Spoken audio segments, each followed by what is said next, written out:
Ladies and gentlemen, please take your seats.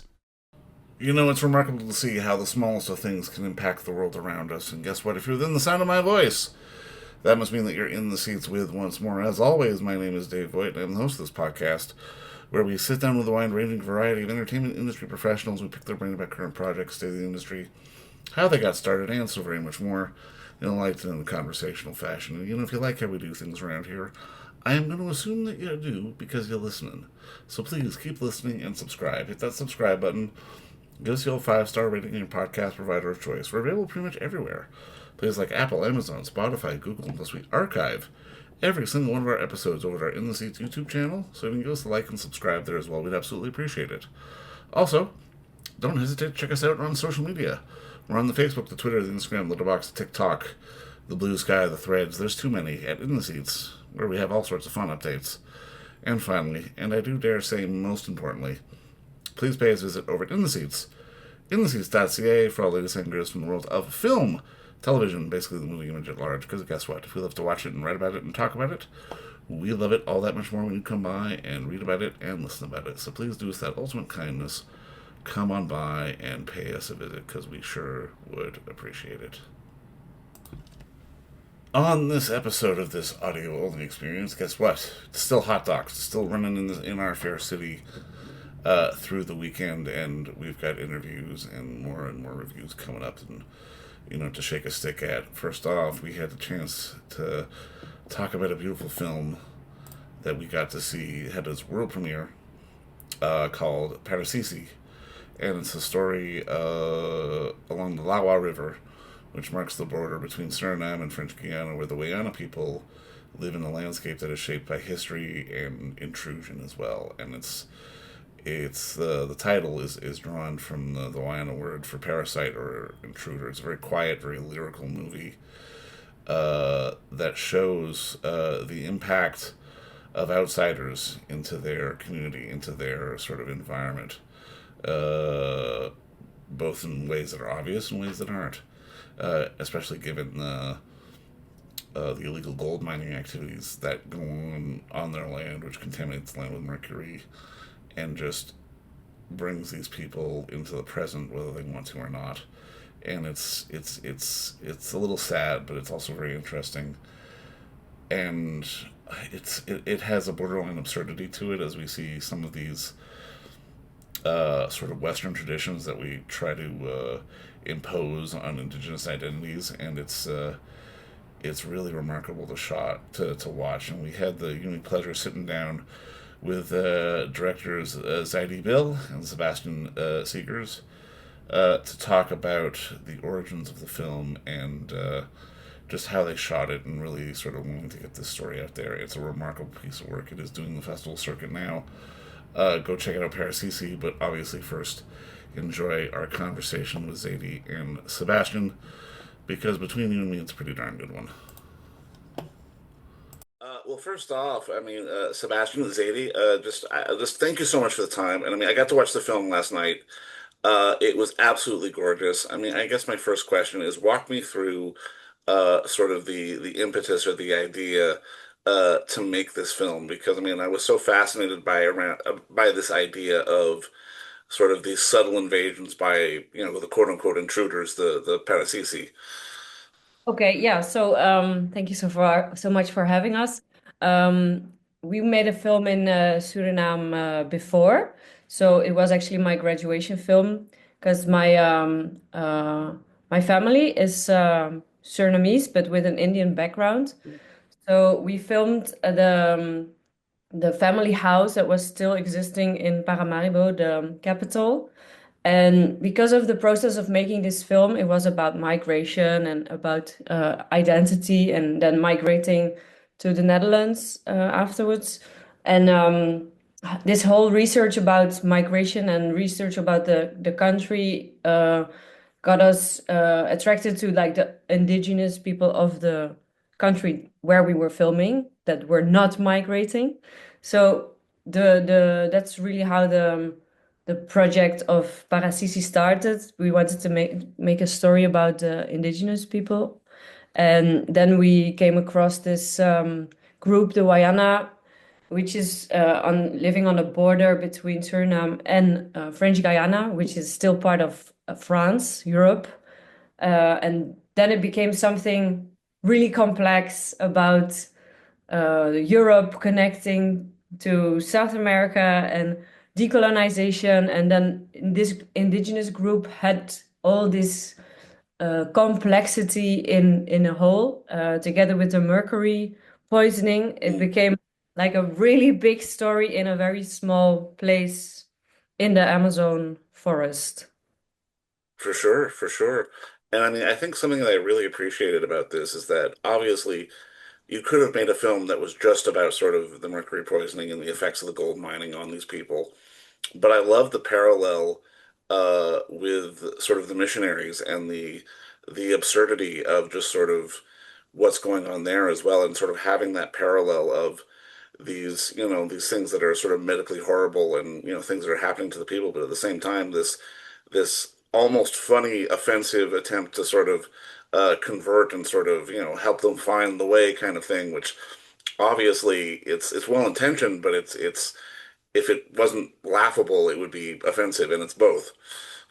Yeah, exactly. Yeah, I think it slowly became a story about agency for us. I think when we started doing the research, it was we were focused on the Mercury situation, which was what got us into the story in the first place. But after a while, after weeks being in the village, we started noticing these like coming and going of people, and mainly outsiders like the Brazilians and the French doctors and the Chinese merchants and the American missionaries, and suddenly it hit us like this is also a story about us being intruders there. Us, I mean like the outsiders, because we're also part of an outsider group. Mm, And the moment that you're referring to, the American missionaries preaching in the church, was something that absolutely gobsmacked us during shooting because we totally didn't anticipate this. They suddenly arrived in the village, and they everybody was drawn to the church, and this whole happening happened, and we were just part of it. And I don't think we realized at the moment. I mean, we did realize we were registered something unique, but we didn't realize the impact of the whole narration. And yeah. what we liked about is how the people are going with it, but also in their own way revolting against it. They go with it for a while, but in the end, they know the people that are coming will go again, and it's their territory in the end. Definitely. Also because after 3 days they were just gone. So Right.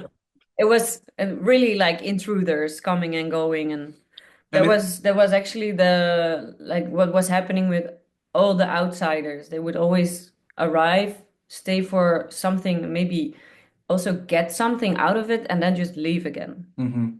Yeah, and if we're talking about the doctors, which I think they do amazing work, and they're ones who actually really try to help them, but in the end, what they're doing is kind of, I won't say useless for them, because but they already know what's going on. The people, the Wayana, they know what's the situation with the mercury poisoning, and the logging and the data that the doctors are collecting. It's good for research, but actually everybody knows already what's going on, and it's not really posing a solution for these people. So it's very double. It has a double. We got a double feeling with Yeah. this. No, for sure. How did you manage to? I mean, I'm trying to think of the right way to word this because in the film it did felt very much like you were able to stay out of the way, and obviously that comes with a lot of trust. How did you manage to sort of engender the trust from your subjects to be able to capture so much that you did? Because again, it never felt like you were manipulating the frame as filmmakers. It felt very much like you had taken a step back. That's really great to hear at first. And then what really helped was spending 1 month in the village without filming. So there was no April. We just spent the whole month in the village, being there and living there, like sleeping in hammocks and helping with Just helping, yeah, cooking chores. and with like in the forest, whatever came across. We were just part of the everyday life. And then we got to know some people. We also met Pauline and her family, the like one of the characters that goes to the French part of the river. And then coming back half a year later, they were really like they knew us. Which this really helped. And also we worked together with organization that works specifically in this village, like to raise the voice for indigenous people in Suriname. And we stayed in the camp of the family that also lived there. So the villagers, they knew that we came with this family, part of this organization. So we were not totally out of the blue, just arriving there. Yeah. One of the things that also helped, I think, was our relationship with the children in the village. And this was also a thing, they weren't, so, well, when we did the research, they weren't, well, we didn't plan them to be part of the film as a character. And they were our bridge towards the people. They were the first to search, like get into contact with us. And slowly they were our way into the like the way the village worked. And because the people are quite closed off, they're a bit distant in the beginning, so it takes some time. But the children really helped, and they were the ones that we really build a relationship with in the first place. Can you talk a little bit about, I guess the sense that you got from the Wayana people? Because I mean, it's one of those things where in watching it, I mean, obviously, I could sense the idea that, they're not happy the outside world is encroaching in on their territory, but at the same time, there was sort of this resigned acceptance to like, well, we can't stop it either, so we might as well kind of roll with it. Like, what was your impression on that front? Yeah, Yeah, interesting question. that's a good point because actually the working title for a long time of the film was going to be Adapt or Perish. Mm. And it's something that really is kind of built in their DNA to adapt to what's coming in their way, like what's in their situation. And they are different, like they're different this way. I don't know how to explain it. Maybe you can. Yeah, so I for research I also read a big study about this specific area, which was done by an anthropologist who lived there for 10 years, and this was something that she picked up from this specific group because this area is so much uh, overrun by outsiders. They are finding a way to be part of it instead of just let it happen in the distance. They want to be part of the evolution in a way. And I think this is interesting because as we speak from Western perspectives, European perspectives, we know these images of missionaries that go to indigenous places, come back with black and white images. Mm. We in the West, we have kind of like a perfect image, like romanticized image of indigenous people. And this group is really showing the opposite of this image. They create their own right to become part of it in their own way, and not really only going back to this romanticized image of people living in a forest in perfect balance. Well, yeah, and they're living in a like in a cross point, if you can say it that way, of different world economies coming together in this little village. They cannot stop the euro being used as a currency. They cannot stop like all the technologies that are reaching them. For example, the all the shops they had what is it called again? Elon Musk's internet. This I Oh, I forgot the know what name. you mean. I know what you mean. I forget the name Yeah, too, but I know what you mean. yeah. They all had this so Yeah, this wireless this internet. wireless internet because they weren't connected to this whole system. But so all these hyper modern technologies do reach them, and they want to be part of it. The only thing they want is to have their voice heard about like their agency on who is coming, who is going, who is digging for gold, what is it, what is the effect of it on our health. I think they just need to have their voices heard, and they just need to have their rights respected regarding to their territories. And that's what's not happening at the moment. Well, and I mean, that's so true. And I mean, I think a lot of that comes through in sort of the artistic choices you made, because obviously it is in black and white, and that does sort of give to the image that we're all very used to. But at the same time, I appreciated the fact that you didn't sort of have any narration in this. This could have very much been sort of a politicized sort of issue kind of documentary, and it wasn't that. This was very much a sort of shut up and listen and watch kind of documentary. And that's, to me, that made it hit so much more. How important was it for you to sort of come at it from this approach? Very important. I think huh, we've been talking for like months and months over this, and also our own point of view and our own like being our own presence there.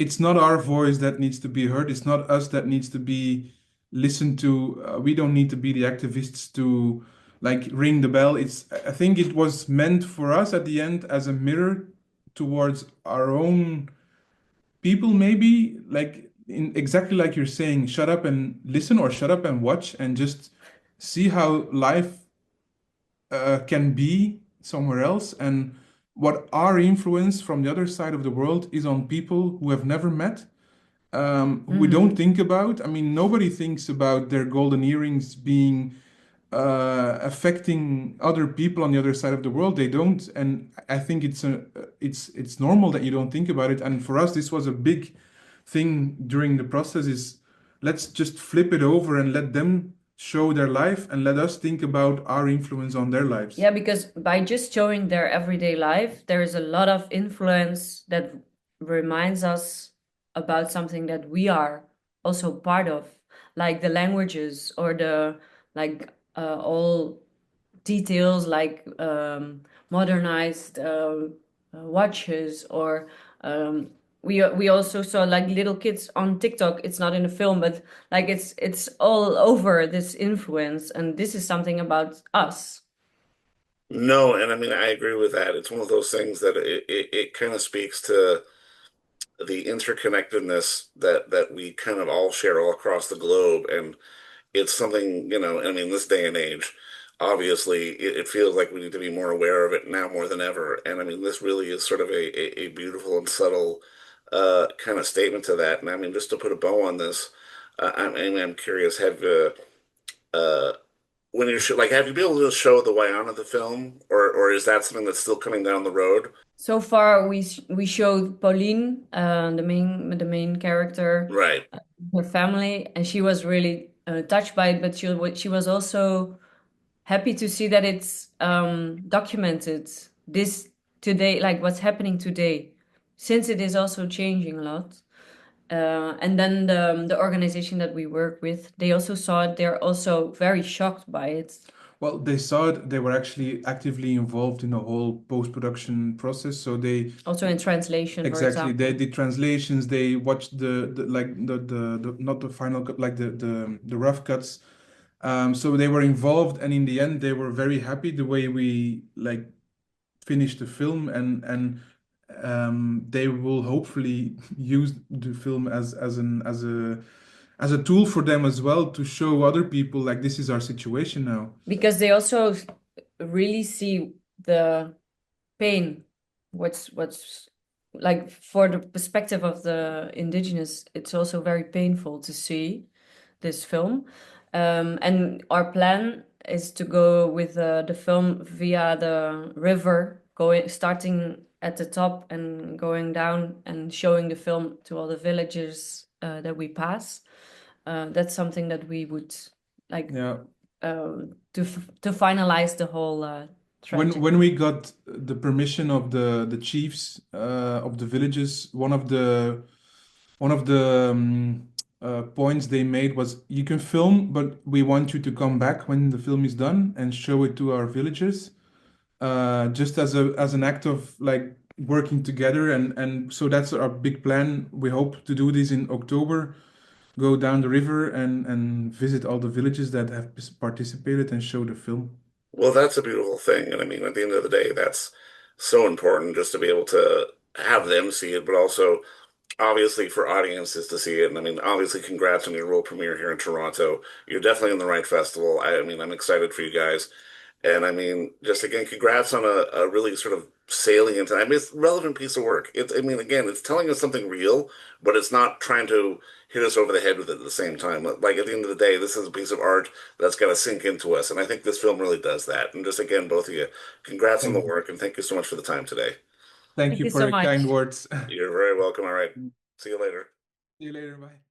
And don't forget to visit our friends over at Bay Street Video for all your DVD, Blu-ray rental, or purchasing needs this summer, as they are still open for curbside and some mailing delivery as well.